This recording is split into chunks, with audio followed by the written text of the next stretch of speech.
Hi, my name is Dr. Ian McCollum, and I'm the instructor of Tuba and Euphonium at the University of North Carolina at Charlotte. And I'm here today to help you with your 2020 and 2021 Junior High Euphonium All-State A2. This is Ostransky's Romance in E flat.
All right, so now that we've had a chance to listen to the piece, I'd like to dig into some practice strategies and some general tips with the Romance in E flat.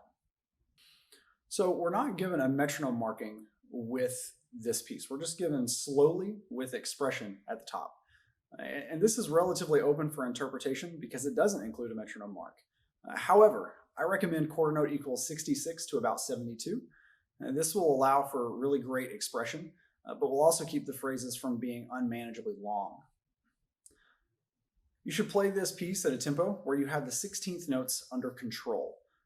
As someone who frequently judges auditions, I would rather hear something a bit on the slow side that sounds like it's being played very easily than something at a tempo that sounds frantic or is inaccurate. We have lots of italicized Italian terms that dictate tempo fluctuations. As with any term in a foreign language, we should write the definitions into our music so that we know what to do when we practice. For example, RIT, period, or ritardando, means to slow down gradually, and poco accel, or written out, poco accelerando, means to speed up just a little bit, gradually. So there are lots of eighth notes and triplets close together in this piece. Make sure that they're accurate. They flow, but they're also precise. So we have one and two and also one la lay, two la lay. They should sound different. They should sound different and flow, and again, be precise. Be careful with the 16ths that start off the beat, beginning in measure 32. The tendency to come in late may be there, but some musicians may see 16th notes and come in too quickly and want to rush through. In all cases, work with a metronome to ensure that your rhythm is precise. This piece requires you to have full command over the dynamic range of your instrument, from mezzo piano all the way to fortissimo. Make sure that you showcase these different dynamics with a good sound in your performance. In addition, there are many crescendos and decrescendos written in the music.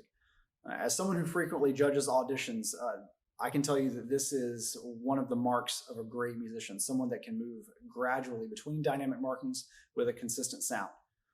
We also have a few accents in this piece as well, but we want to make sure that we keep them in a vocal style. Think of the notes as having a bigger, more symphonic beginning, rather than just articulating harder than we would in, say, a march or a fanfare. I'm a big advocate for singing and buzzing the material that we practice. We're all familiar with our band directors telling us if you can sing it, you can play it, but there's a reason that gets said so much to the point that it's cliche. Be able to sing everything in this piece of music, then take it a step further and buzz the material on your mouthpiece. We also want to make sure that when we sing and buzz, that it's of a high quality, meaning we have all of the correct notes, we're singing and buzzing with a full sound, and we're having fun with it. If we can do that, then playing the right notes on the instrument will be a breeze. I'm going to suggest using air and valves for the 16th note passages, and that means no buzzing into the instrument, no playing the instrument, just blowing air through and moving your fingers to the rhythm with the correct fingerings for the notes. This will ensure that the rhythm is in the fingers, so to speak, when we play, and that the airflow is nice and relaxed. We want to resist the urge to run through the piece a few times and call it practice. Mainly what we want to do is record yourself playing 2 to 4 measures at a time. Listen back and identify one thing, just one thing that you can do better, and spend the next few minutes fixing that one thing.